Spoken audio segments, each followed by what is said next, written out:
back, everybody, to the Stadium Journey podcast. Thanks for joining us again this evening. Check out our website. If you like what you hear on the podcast, check out our website, stadiumjourney.com. We are the world leader in sports travel information with reviews of over 2,500 stadiums, ballparks, arenas, gymnasiums, igloos, whatever. Anywhere that where there's a ball and they keep score, we'll visit there. We got places from all around the world. And we are more than just an awesome website. Follow us on our social media channels. We can be found at Stadium Journey. For our podcast, if you would like to find audio versions of our different episodes, simply pick up your phone wherever you look for your favorite podcast, type in HIAC Talk Radio, and we'll be right there. If you would rather watch the podcast, go to Stadium Journey's YouTube page, and we're there too. And if you want to be part of our live studio audience, like our good friend Gregory, we record live every other Tuesday night at 7 Eastern at Dan Law TV. Just a heads up, we may have some schedule changes for the summer because, we're busy. So just stay tuned. We'll let you know how those changes go. So we got the gang all here tonight. Dave Cotney's here. Follow him online at ProFan9.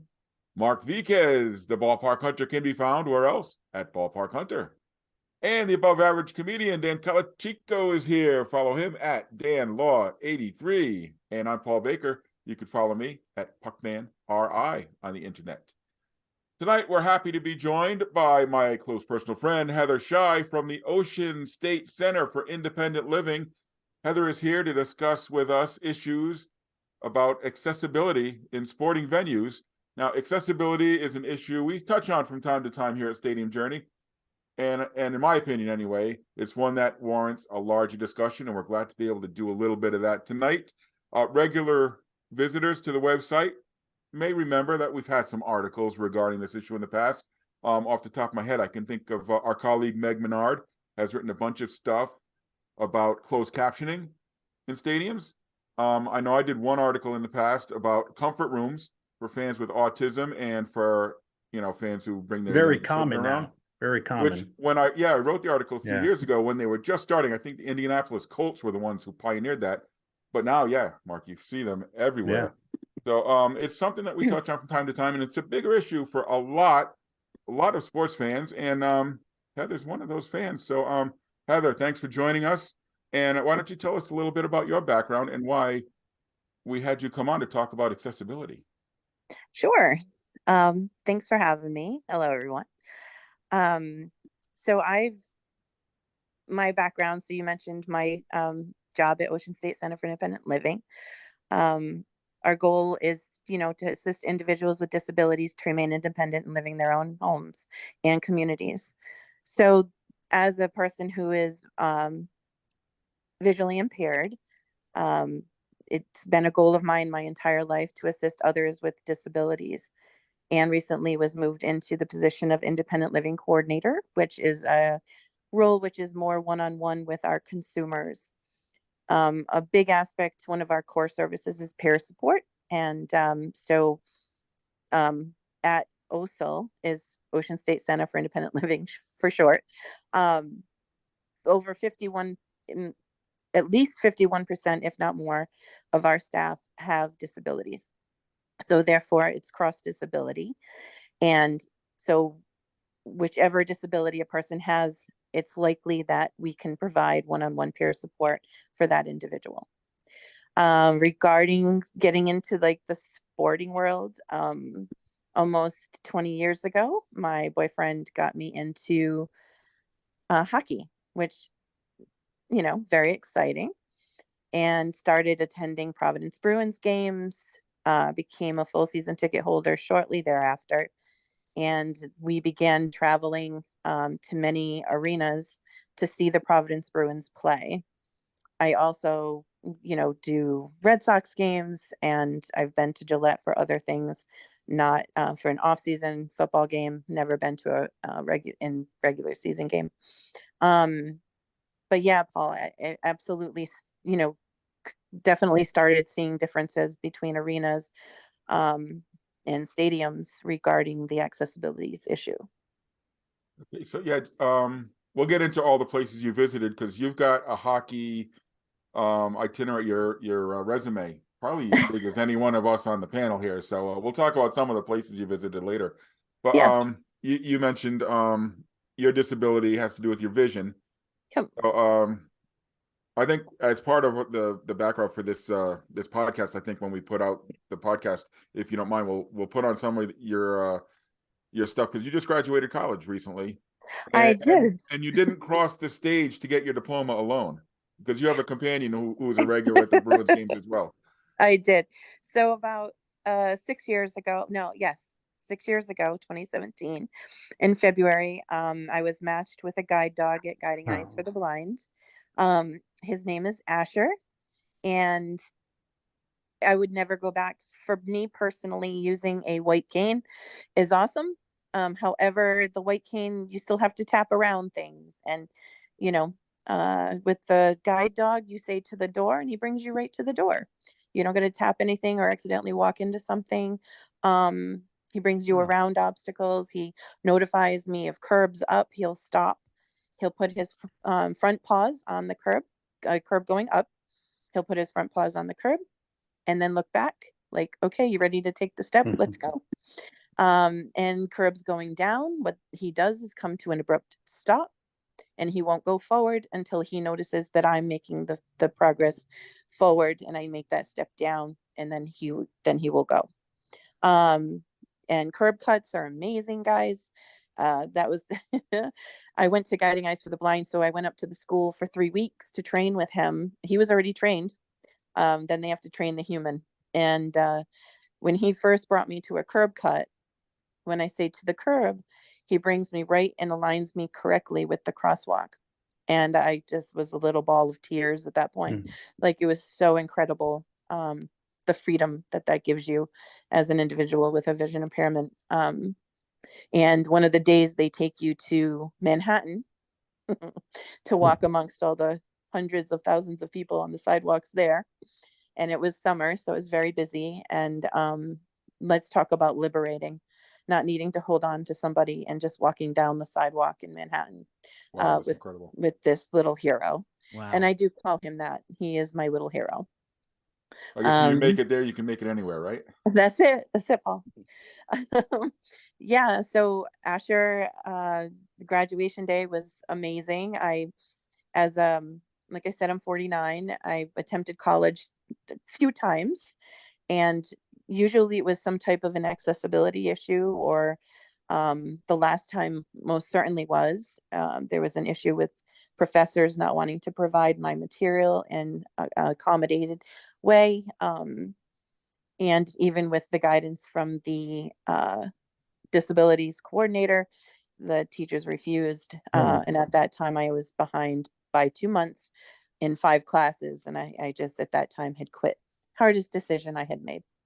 My goal was to get back to college before and graduate before I turned 50. And I'm proud to say I was still 48 when I graduated. So it was a couple years before the goal.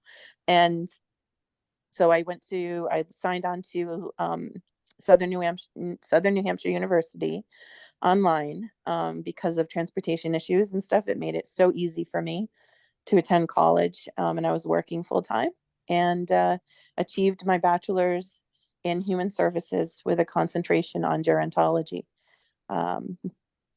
So it was one of the main reasons I was able to move up within at OSL, and to get my independent living coordinator job. So it was very freeing and very exciting. Do you want to? I can explain my eye condition a little bit if you'd like. Yeah, I think that would be Oh, yeah, helpful please for do. our.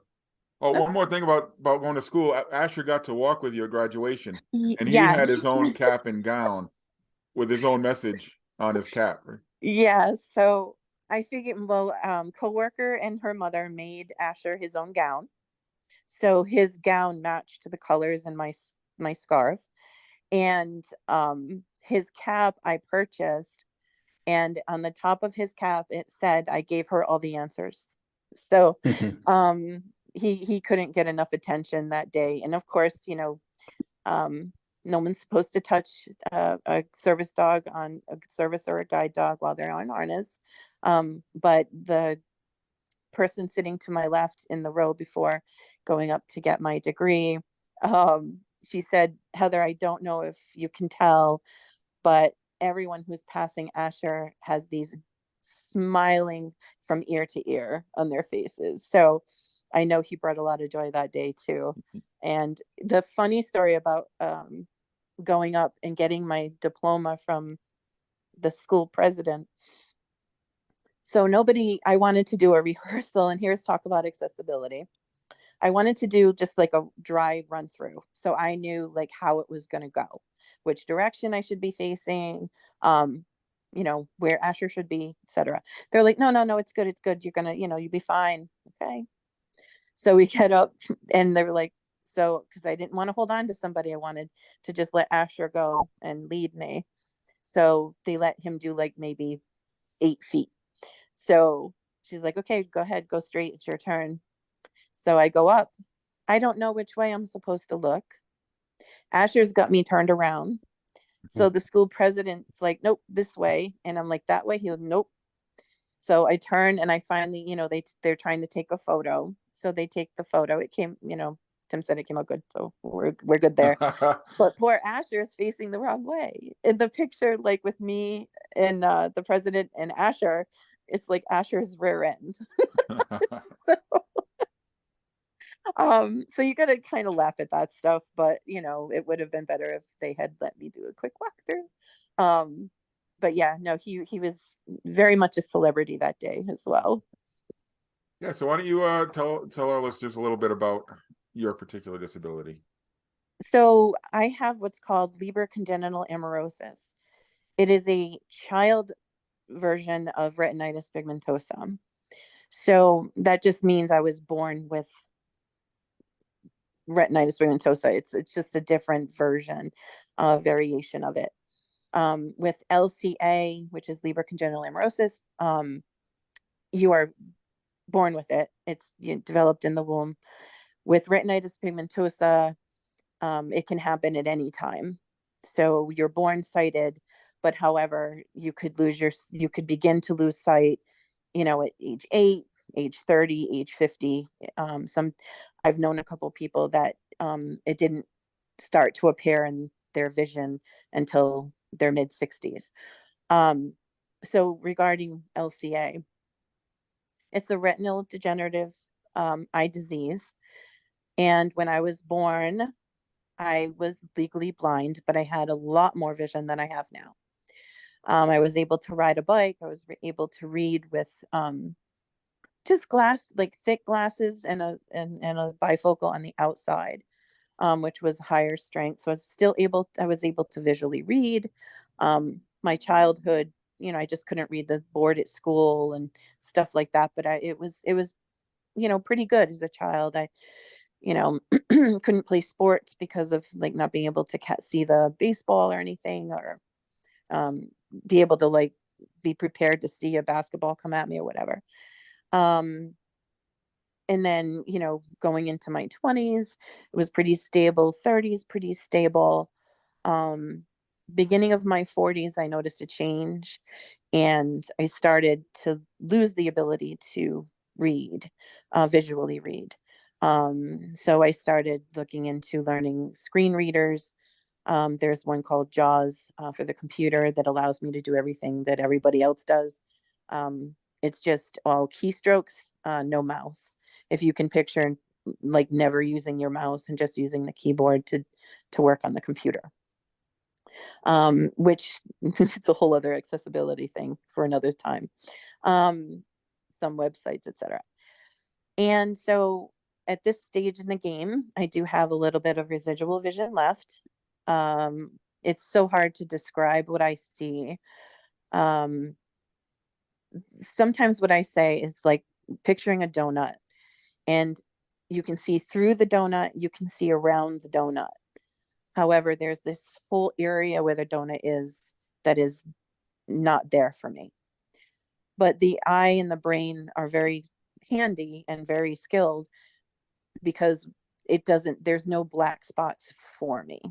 It's just when I try to look in a space that I know, okay, I can't see that way. So I have a tiny bit of peripheral left. And at this stage in the game, everything is voiceover. My iPhone is incredible. Their voiceover features. And like I said, screen readers from my laptop and computer. And there's a million apps to help people these days with vision impairment. So, that's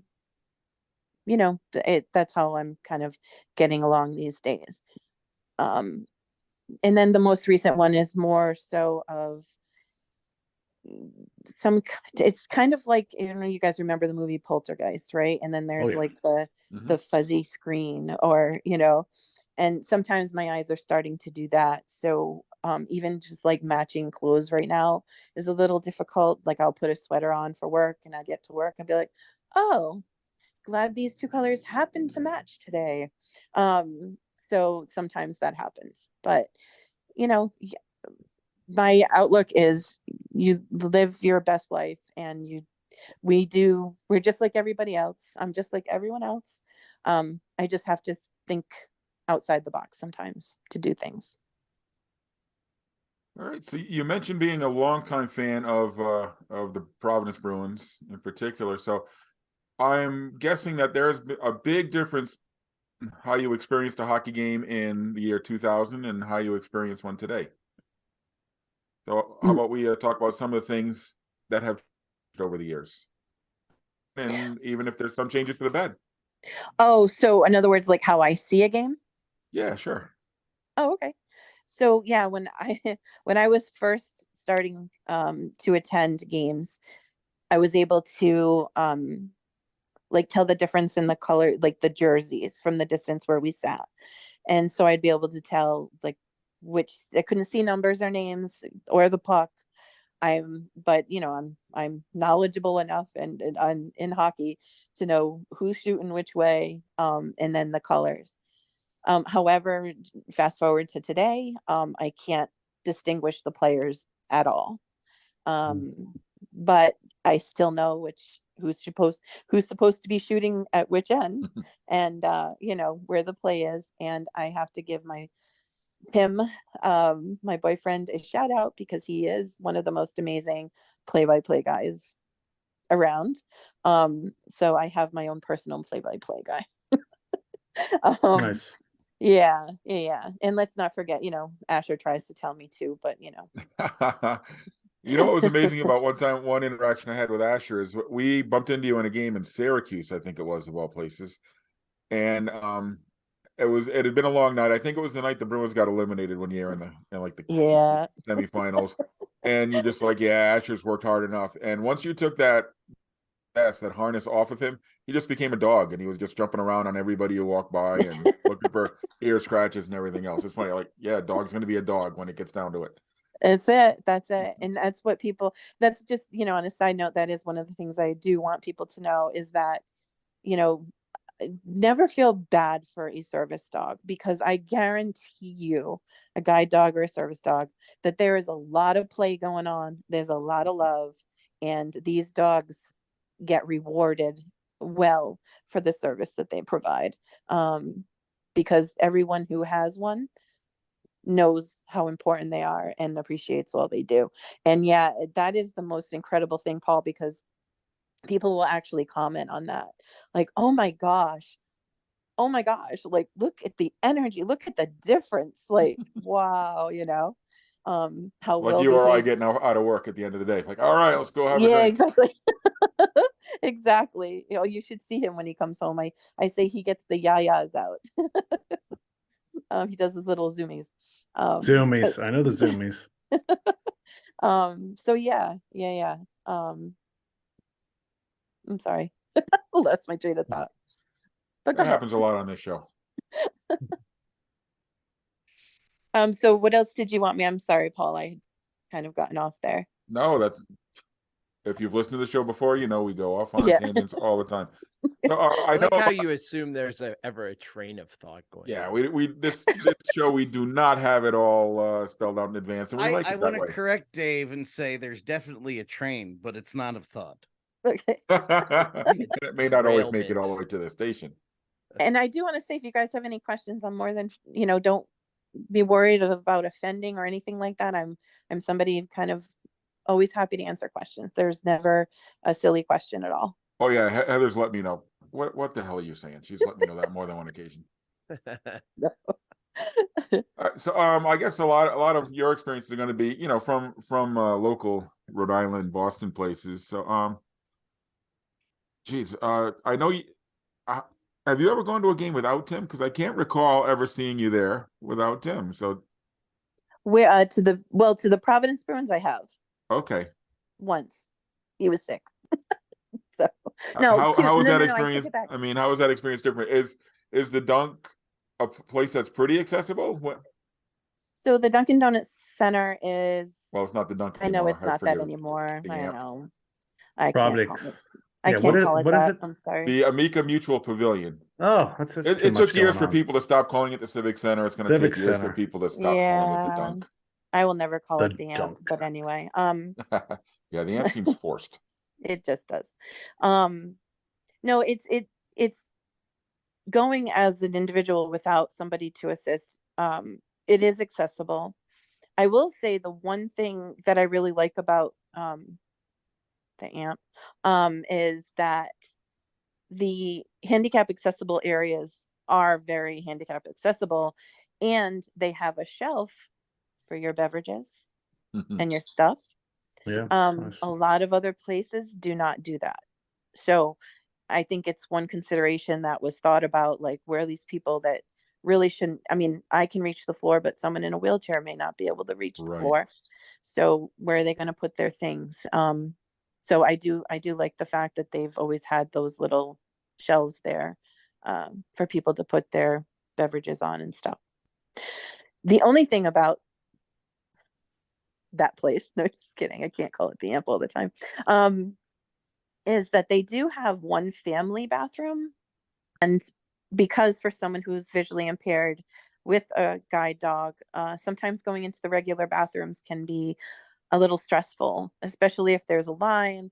You know, as people are waiting, you don't know which stall is open. Generally, I don't know if you've ever noticed this. Instead of putting the wheelchair accessible, the handicap accessible bathroom nearest to the door, it's usually the one that's all the way in. Really? And yeah. Now I got to look at that. Now, I mean, maybe I not believe all you. of I them. definitely believe you. Maybe not all of them, but the majority of them, you have to like walk in the entire length of the bathroom, and then boom, there's the handicap accessible bathroom. So Seems counterintuitive, doesn't it? it kind of does. Yeah. So, you know, using the family restroom is much easier. And at the amp, there is only one. So you're walking the entire length of the arena to get to it. And I think that that's a little hard for some people with disabilities too, because if that's what they prefer, going into a private restroom, you've got to walk the entire 20 some odd sections to get to the Because restroom. if you're there with your boyfriend, he can't help you go into the regular bathroom, and I don't know how much help Asher is. Yeah, and then when your boyfriend accidentally walks you into a men's room, that's always awesome. And you don't want to sit on the handicap stall in there because those are nasty. It's much nastier than the ladies' room. Oh my goodness. I've done it once. He's like, okay, I'll meet you out. He'll stay out here. I'll be right here. And I go in. I'm like, wait a minute. Those aren't things. Well, have you ever been anywhere where there was more than one a little more accessibility to a family restroom? Yeah. So Okay. the Mass Mutual Center, that's what they call the Springfield rink, right? Yeah. Yep. They have two. There's like Nice. one on each side of the rink. So yeah, there are places where they've had to. Of course, you know, the bigger they are, the more. Well, I shouldn't say that. Springfield's a lot smaller, but they do have two. And some other places do, and I can't think of any others at the moment that I've actually seen to myself. But yeah, that's like, that would say like that's one of the most kind of underserved things at the amp anyway. Go ahead, Dave. So you just brought up like the placement of the wheelchair accessible stall let's use that as an example. So as someone who doesn't need that, Yeah. I would not think of that as an issue, which would sort of logically lead to the idea that those who have experience or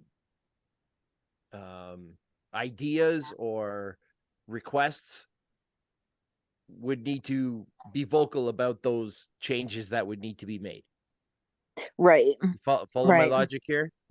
No, I do. And do you think that there are enough people who are speaking up about those situations to get some change? And where would somebody go, or where would be a good place to start to see if some of those changes are made? And then it could be anything. We were talking about bathrooms, so that kind of sparked that thought, but it could be anything. Well, I mean, seriously, so you can talk about the bathrooms, and you can also say maybe like there are a lot of stairs at arenas, right, that don't have railings. Think about it. So even if you have somebody with a mobility issue, they don't have to necessarily be in a wheelchair, but they need assistance. They need a railing to move up and down, so that would be the only thing keeping them from sitting in a regular seat, possibly. So yeah, you can look at all these issues. Unfortunately, you would have to start with the owners of the buildings themselves and kind of share the importance of that. I can't say that I've ever thought of pushing for change that way. So that's pretty interesting, and something to definitely think about. However, there is, I have, in the past, if I hear something being built, we can definitely like get in there, and it's always helpful to be proactive than have to fight for change after it's built. Right. So Yep, definitely. the accommodation is easier to explain, and then and probably a lot cheaper for the owners to do, rather than going in and kind of reconstructing what's been constructed already, if that makes any sense. Perfect sense. Well, I just curious, what is mandatory by law? We've heard of ADA capability of creating ramps. I mean, my neighborhood is creating ramps onto our sidewalks for individuals. Right. So they're starting with curb cuts, right? Is that what you're talking about? Yeah, start with curb cuts, but what else has to be included in a stadium? Obviously, some of the older stadiums like Mass Mutual, I think, is quite older than the Dunk. They're actually about the same age. They're about the same age. Okay, so early 70s, mid 70s. Yeah. All right. Yeah. So even back then, I don't think they were as ADA. No, ADA was not a thing in the 70s. No. So ADA what became 1990. 1990? So what is needed? Like, what is by law that you have to have? Well, I think nowadays, and again, I'm no pro. Okay. But I would say that nowadays is definitely the accessible bathrooms, right? Yes. Making everything, I would say, I don't know if electric doors on public buildings are mandatory, but I would say that too would be something that I would definitely do if I was building an arena. Yeah.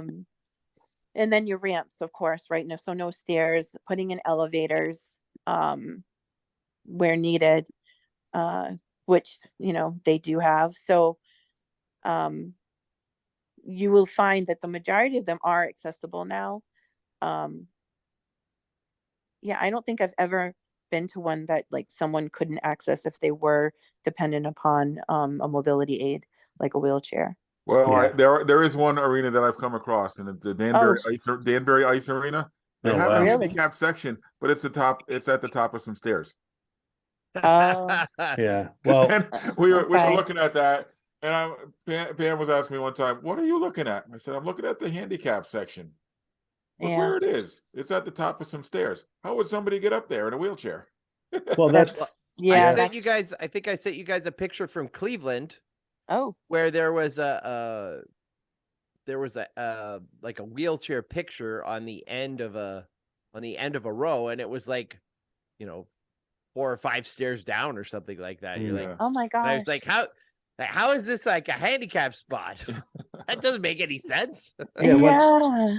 Yeah. So yeah, well, apparently there's a lot of work to be done, right? So Yeah. A lot of places are getting retrofitted, like you said, Heather, because they were built before 1990. So yeah. right. So Well, it's a slow moving process.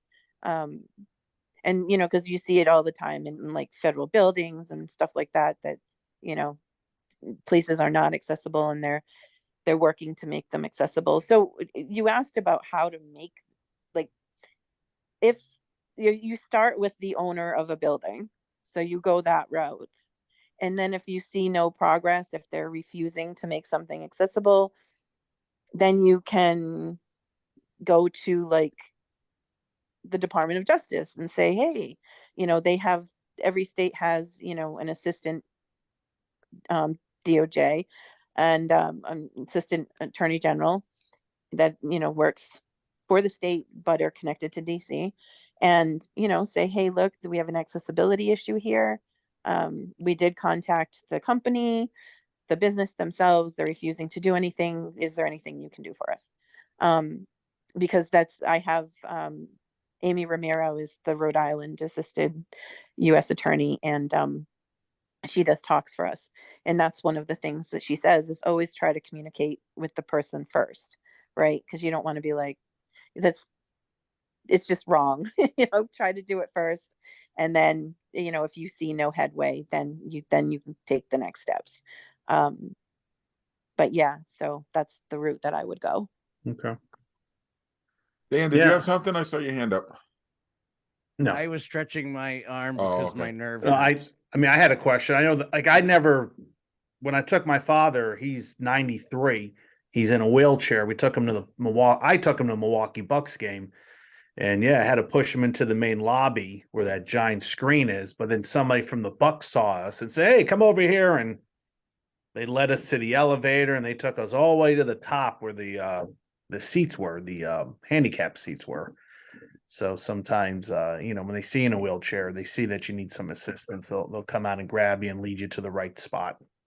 Oh yes, there's definitely an Yeah. advantage Oh yeah, in Well, some places. sometimes. yeah. Some I mean, do places, people reach yes. out to you? Do they approach you, or is that common? I would say more so like asking for assistance. Okay. Them jumping out to say, "Follow me," Yeah. does happen, but it's not as common as the, hey, is there any way we could get some assistance here? Okay. I have been able to cut people. Yeah. Somebody sees someone with a guide dog, and they're like, "Oh, hey, you know what? Why don't you follow me?" Kind of like what you had said about, showing you to your seats. Um, usually I'm like, no, I can stand. I'm good, but there are some times where I'll take advantage of it if the line's like really, really long. Um, yeah, sure, why not? Yeah. Yeah. No. Yeah, so I would say the place that we experienced a lot of kindness, and I have to admit, it was Gillette. Gillette was really kind. Even like taking a chair out of an area, and we're like, wait a minute, didn't somebody buy a seat for that? They're like, we'll figure it out if they come. Um, so I mean, they went way above and beyond. We went to see a Coldplay concert there. It wasn't a sporting event, but their people were, play. yeah, Okay. their people were pretty incredible. Dave, you got something? Yeah, maybe stupid question number 1. No. Maybe not. I don't know. Maybe I've already had one. There are none. You're a teacher. There's no stupid questions. No Are stupid you question. kidding? Only Of course stupid there are people who ask tons of questions. I was stupid going to say questions. stupid people. Anyway, Anyway, Heather, do you normally always never sit in a special section? Like a handicap section or whatever. There are times where I leave Asher home, and I sit in a regular seat. would you So have to buy another ticket for Asher? You guys go to millions of stadiums. You know that seats are not accessible for dogs, right? So, they would definitely make me buy another seat for Asher. Really? Oh, Yeah, there's no way. He's a yellow Labrador and he's 72 Mm. pounds. It's not like a Chihuahua. He can't sit on your lap. No. Not like my He Chihuahua. does. He does at home in the reclining chair. He likes to be rocked like a baby. he's a Labrador. He could fit in the seat. So Make bigger seats, Arenas. So no, so I have done that in the past. A Boston Bruins game, and I'm like, you know what? Someone gave us these tickets. I'm not going to stress about getting accessible ones, switching to accessible, because that's a whole nother issue. If I was to show up that day with Asher and say, somebody gave me these seats and I need accessible because they're not accessible, can I switch? We've had it happen where they're like, yes, but don't do this again. No. And that was at the TD Garden. And then we've had it happen where they couldn't, and we've had to go. So if they don't have a seat for you, they're like, well, there's nothing else we can do. We're sold out. So it does happen that way. So if I win tickets or something, and I don't have, sometimes I'll call ahead and they'll be like, okay, well, we'll definitely make something happen. Come in with, you can definitely bring them in. But if I sense any type of difficulty, I will leave him home and with somebody, because the max I'll leave him home alone is like 4 hours. So. Yeah, you and I, Heather, had a conversation a couple of weeks ago, I think at one of the last Providence Bruins games. We're talking about some of the more obvious things that people would think about. Well, one of the hidden ones is if you need a seat in a special section, in a handicap section, you can't just buy one. You have to get one for you and one for your companion, Yes. and you have to make sure that there's enough room for Asher. Right. So that Right. can run into a lot of money because those seats aren't always readily available either. No, and that's what it was. Just for the craziness of it, I had been looking for a couple of seats to a Boston Bruins playoff game, and I was like, okay, so I can find one and I can find three, but I can't find two in the accessible section. And they don't let you buy two. No. So, it was really disheartening. I just couldn't, until I spoke with you, Paul, about it. And I'm like, oh, now it makes sense. But that's kind of unfair, to someone who needs someone to assist them. I mean, it happens to be my boyfriend, but I have friends who have personal care attendants, and they would buy the ticket for them, and then they have to have somebody there to assist them with their daily activities. So it is kind of an injustice that you can't just buy two. But when there's three, because they don't want to leave that one straggler Open. seat open, because that's more difficult to sell. Right. So Right. yeah, when there's three, you can't buy two. And one other situation I'll bring up is sometimes when you call, that's one point I wanted to make today.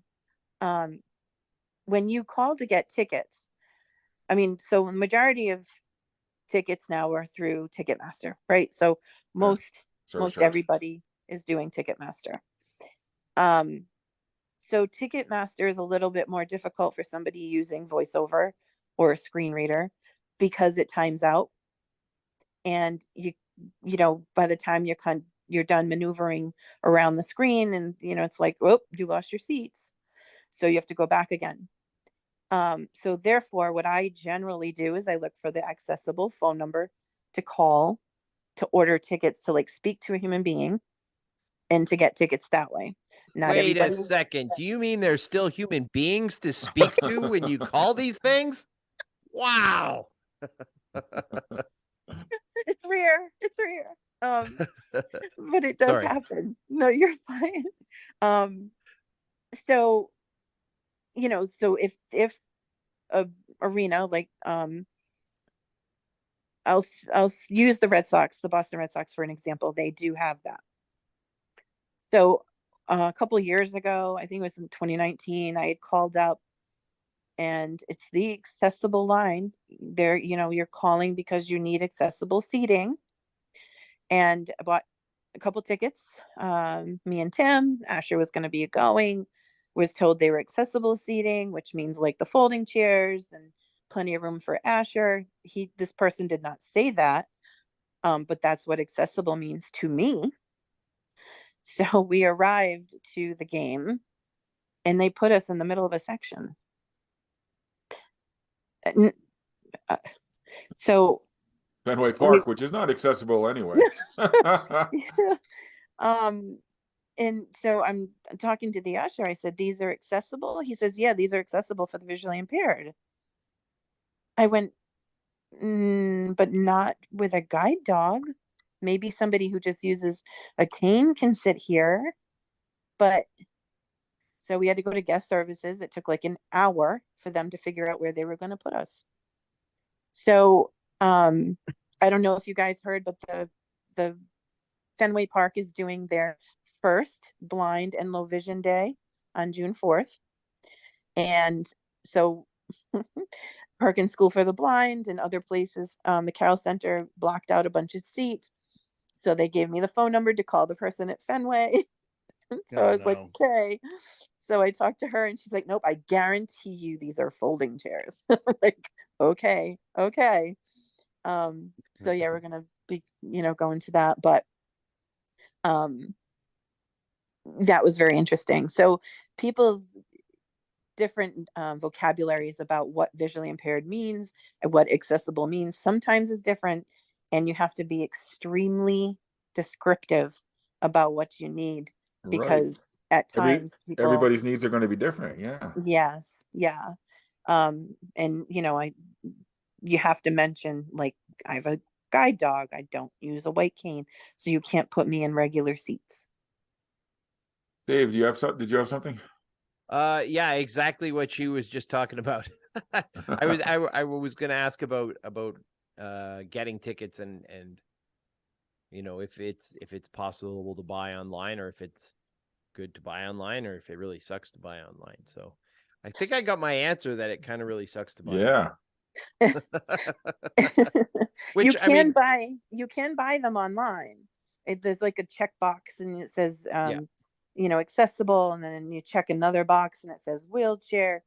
For someone who's got a disability that's not a visual one, sure, Ticketmaster is awesome. But for people who need screen readers and voiceover, it's not awesome because it times you. Now, when you make that call, you're calling the team directly, or are you calling like Ticketmaster? No, apparently Ticketmaster no longer has an accessible phone line. They used to. Okay. I could actually call. It was only for people with disabilities. It was an 800 number just for people with disabilities.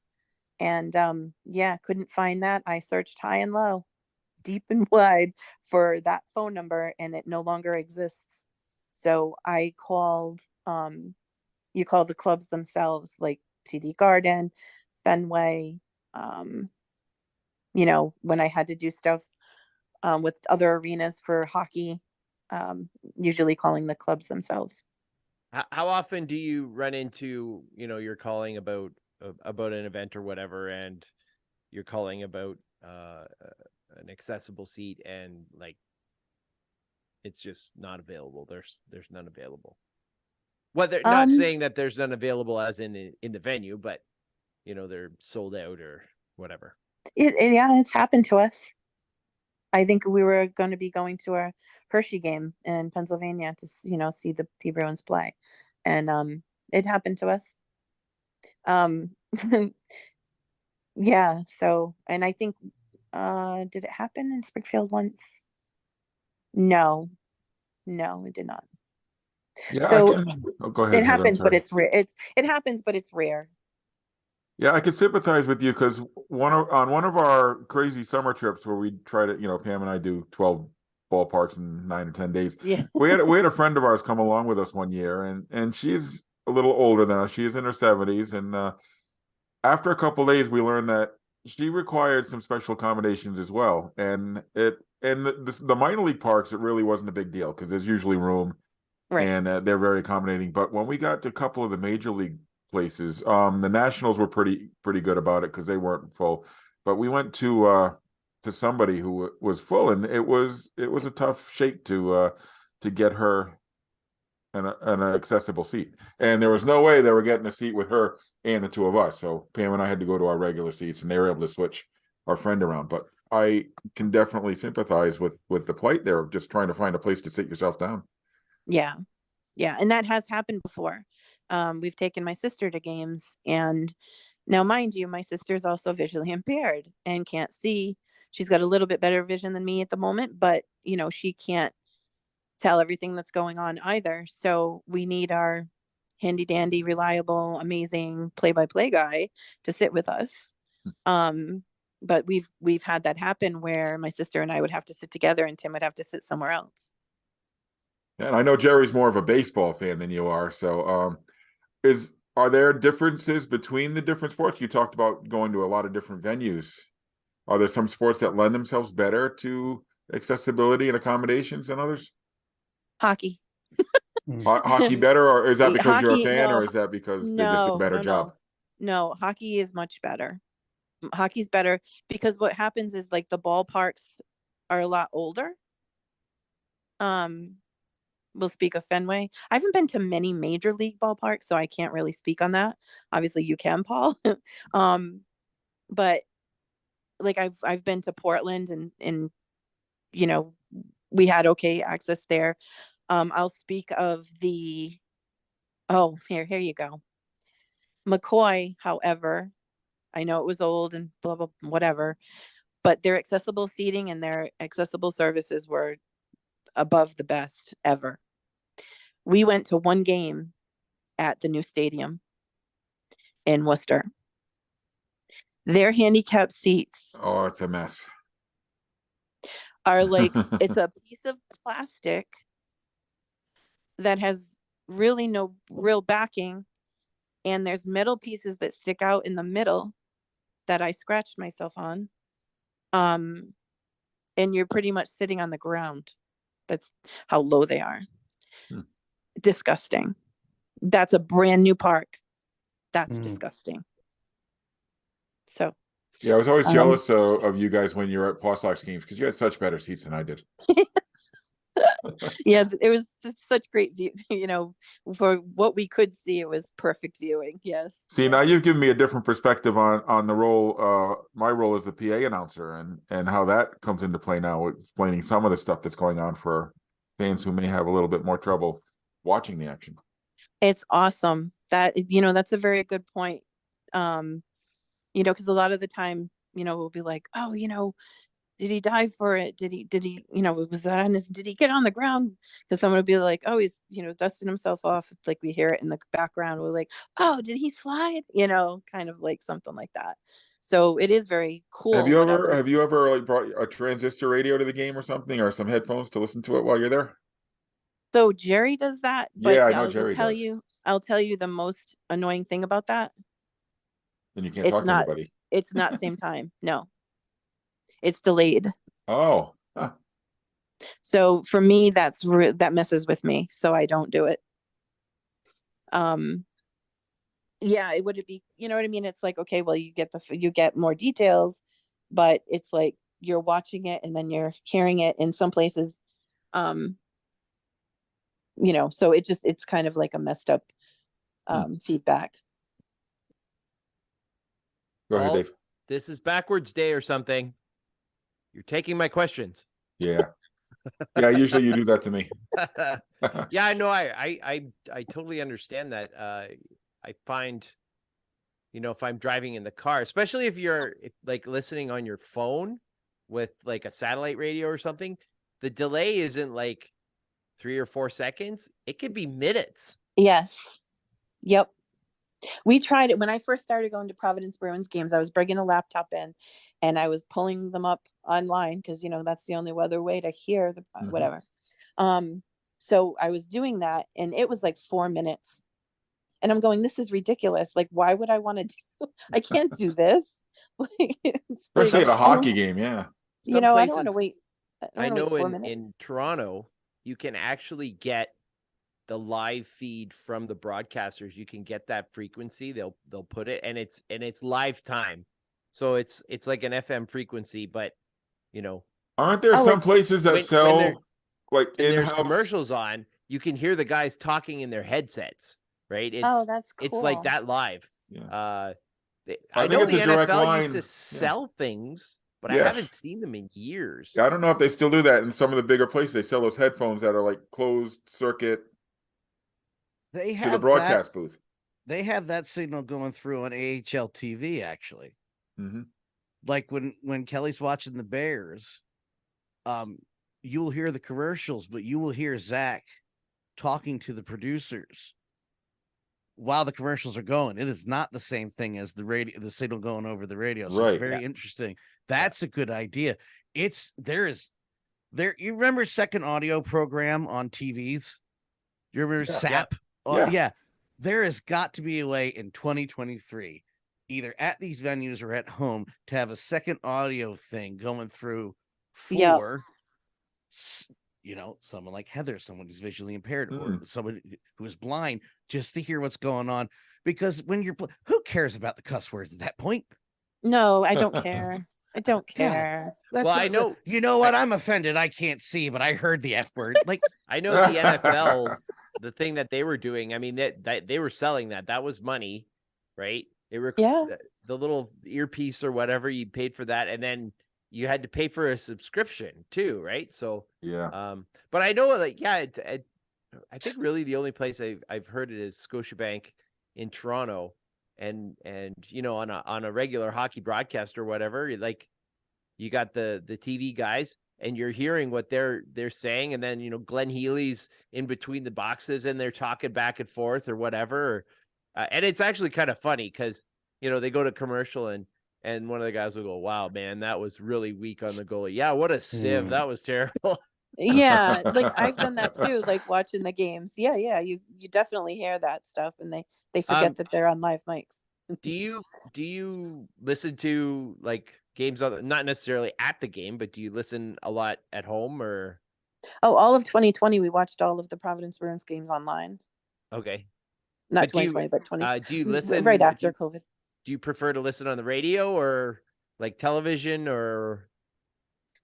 Well, so here's the problem, right? So if you watch certain sports, in certain broadcasts during the playoffs for hockey, sometimes you'll get people, they're supposed to be play by play, but they're given a lot of facts, and there's a lot, and it's during the game. And like, cause we're still watching this, hockey and stuff. And, they're going on and on for about 5 minutes about something. Nobody's talking about the fact that there's a hockey game on the ice. And that's when I get frustrated. And that's when I'm like, all right, let's turn it off. Let's put on the radio, or let's pull it up on satellite, because that's frustrating to me. And sometimes that happens with local broadcasts too on the TV. So, football's another thing during football season, watching a Patriots game, and they don't want to talk about the Patriots, what's going on the field. They want to talk about, the biggest news of the day, and instead of calling the game. So we'll put on the radio because they have to call the game. That's unfortunate, because, and I've told Paul this, easily the worst broadcasters I've ever heard are the Patriot guys on the radio. Like, they're just so bad. Yeah, they Zolak is terrible. Yeah, I will agree with you. They can be chatty too. And I mean, the fact is, I know a lot of people aren't fans of his, but I happen to like him a lot. He's a little wonky. But Jack Edwards is one of the best people for visually impaired people watching hockey. Very descriptive. Hardly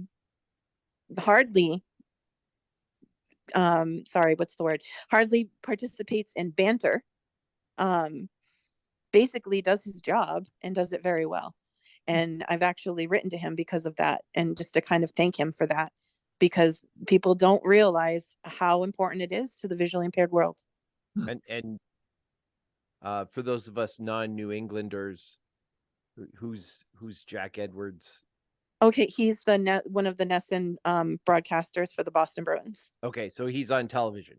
Yes. highly maligned by most of the hockey world, but Hey, Yes, no, as a Flyers fan, I don't mind Jack Edwards. One of my favorite calls is when they choked in 2010. It was great. And then the Flyers lost to the Blackhawks and the Bruins won the next year. So what the hell do I know? I worry about where radio's going, because you're finding more and more stuff that's sort of fallen off. Like there's no coverage of it on radio at all, or it's like it's all shifted online. You have to stream it specifically online, or Dude, I was thinking about this, Dave, the other day. I was thinking about this because and I listened to WMMR, Mark will know of that as religiously. And I listened to Preston Steve. And if you listen to Preston Steve, radio sounds great. And they're involved in so much locally and nationally. And then you listen to some other, or you check in on other radio and you're like, what's going on with radio? Like outside of that little bubble, there's nothing. It's all on the internet now. And for some people, that's a problem who are not primarily on the internet. They have lost that outlet for news, sports. If the internet's not accessible. Right. There are places I live around here. Knock on wood, which is here. This is the best internet I've had. And I lived in a Philly suburb the first half of my life. And where I am, and I'm not going to dox myself, this is the best internet connection I've ever had, except for tonight. It's making me look bad. Of course, because we're recording. Right, because we're recording an amazing interview, and of course it decided to do that. However, it's been 2 years without a problem. It's been the strongest connection. There are places 5 miles up the mountain, either side, that don't have it. And wow, what do you do for news? You have to have an AM radio chilling out in the barn somewhere, or you're not going to know. And it was just true. Yeah, and I was just thinking about that, and it just occurred to me listening to this interview. I'm like, wow, that's a problem. And radio is essentially dying, other than a few things. Not everybody's going to the internet unless you stick the satellite internet like the self-proclaimed genius wants to do. No comment. Like there's got to be an alternative to get the internet to people who cannot get the broadband up the mountains and places that are inaccessible. Well, and think about this, like, and we all live in essentially suburbs, right? We're next door to big cities. Except me. Well, then you're in the middle of nowhere. It pretty much. but that local piece is lost. It's overshadowed, right? Yeah. So, I mean, in Kitchener, we've always been overshadowed by what's happening in Toronto. But the death of a local newspaper, the death of the local radio, or the corporatization of local radio. So, where they're just essentially playing off a playlist or whatever, and there's a very little local to it, that loses that identity. And I mean, essentially those local issues never get heard or seen or fixed until they become big problems. Right. Sorry, soapbox. I'm off. All right. No, So listen to your radio, people. Yeah, listen to this. Queen was right. Queen was right all those years ago. Radio Google, Radio Gaga. This interview, the Buggles, they were right. Yes, they were. This Trevor Rabin, the only good song he ever wrote. This interview has kind of opened my eyes to that, like, because I used to know my radio show's doing good, I don't care, and now I'm kind of like, that's a problem. Well, no and alternate signal, man. As a teacher, and you'll get kids who are like, oh yeah, I want to go into radio, and like, no, you don't. No, you Oh, yeah, don't. it'll be great. Like, no, there's like, you work like a dog and there's no money in it, right? Like, And you get asked- fired every couple of years. Yeah. One of the things I appreciate about that relationship with Preston and Steve on MMR is they are straight up honest. And when I was much, much younger, first getting into them, I asked them to their face, I want to get into radio. And they both looked at me and said, don't do it. You don't understand. This was luck. This was Preston did, like you said, Dave, for 20 years before this of just bumming around, barely making money. And then they went big all of a sudden. Don't do this, do something else. So I didn't, and I'm miserable. Like, damn it, I shouldn't have listened. So, Yeah. Heather, we don't want to keep you all night, as I think this is where we're headed. But one thing I do want to ask before we let you go, what would you say advice to fans who encounter yourself or someone else who needs some accommodation, who needs some accessibility, either in good ways or bad ways? What advice would you give them? Like, help me, leave me the heck alone. What would you like to hear from other fans? Oh, sure. Like, so fan to fan, is that what you're asking? Yeah. Or you know what? Even to the teams out there, what is needed? There's two ways to answer this question. What's needed that's not there? What's important that they need to step up on? So, all right, now Okay. I gave you like 6 questions. That's all right. So what I'd like to say about that is always ask first. Always ask. There's never a problem asking somebody if they need assistance. Never assume that they need help. Never touch somebody's mobility device. Never pet the guide dog on harness or service dog. And some service dogs don't wear harnesses, just to let everyone know that, because it's not required. It's not mandated. It's not a law that they have to, so they don't. I know a coworker of mine, his service dog does not wear a vest. So just to never touch. I did have somebody at the Dunkin' Donuts Center actually take Asher's leash from me.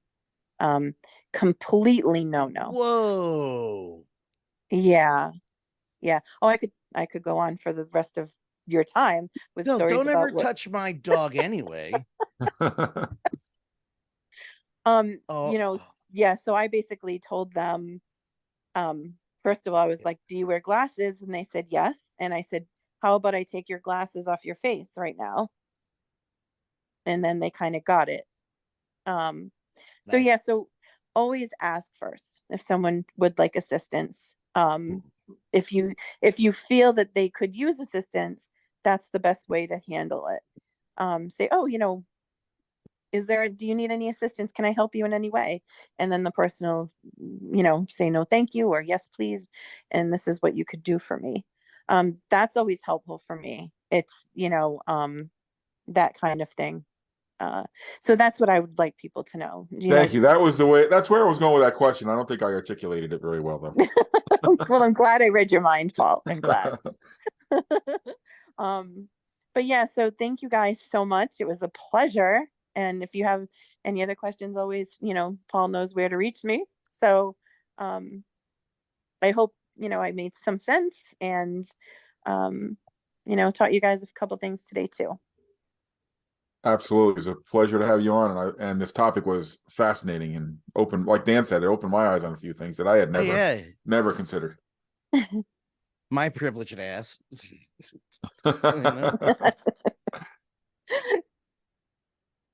All right, folks. So that's all the time we have for tonight. Thanks everyone for listening. And Heather, thanks again for joining us. Thank you guys so much. It was a pleasure. And all right. So let's see, Dan, where can our listeners follow you? And you got anything planned before we all get together again in a couple of weeks? Dan Law 83 and no. All right, Mark, how about you? Where can our listeners follow you? And what do you have on your agenda?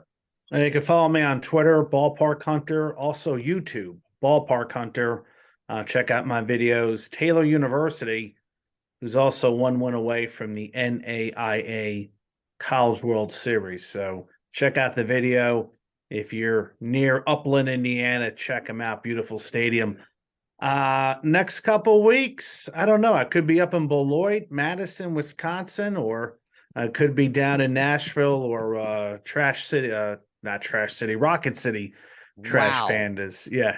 It Where just is depends. Trash City? Trash Wow. City. I have nothing against the town of, I think, Madison, Alabama, but depends. I could be either one of those. I want to, school's out for me in 2 weeks. And I just want to get on the road and go someplace. So could be there, could be somewhere in Chicago, Joliet, White Sox. We'll find out. I'll let you guys know. All right. Follow nice. me. Nice. Dave, where can our listeners follow you? What do you have on the agenda?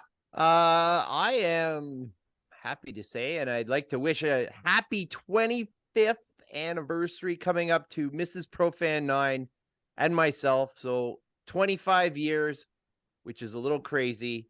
If I'm crazy, she's got to be crazier for sticking around for 25 years.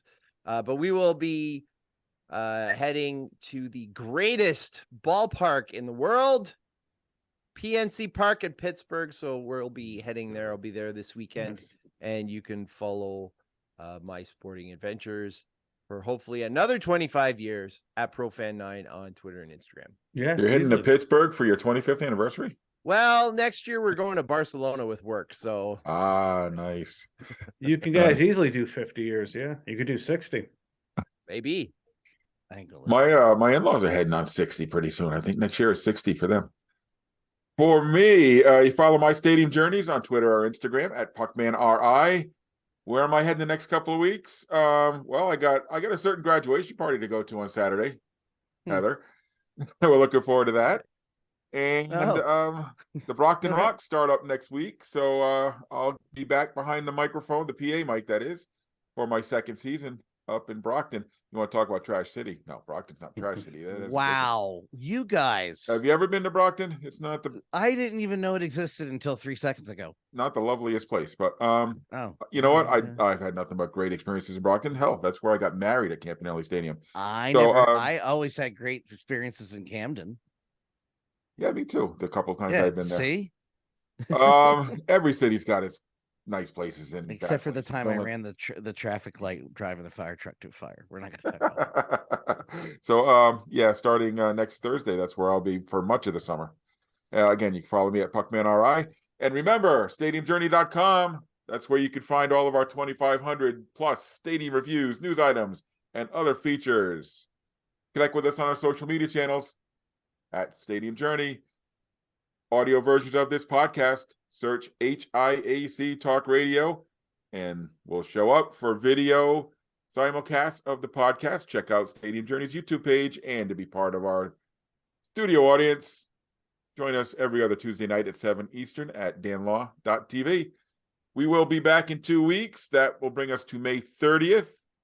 And we will be joined on that night by Jamie Tozer, who recently finished the Herculean task of visiting all 60 Canadian Hockey League venues.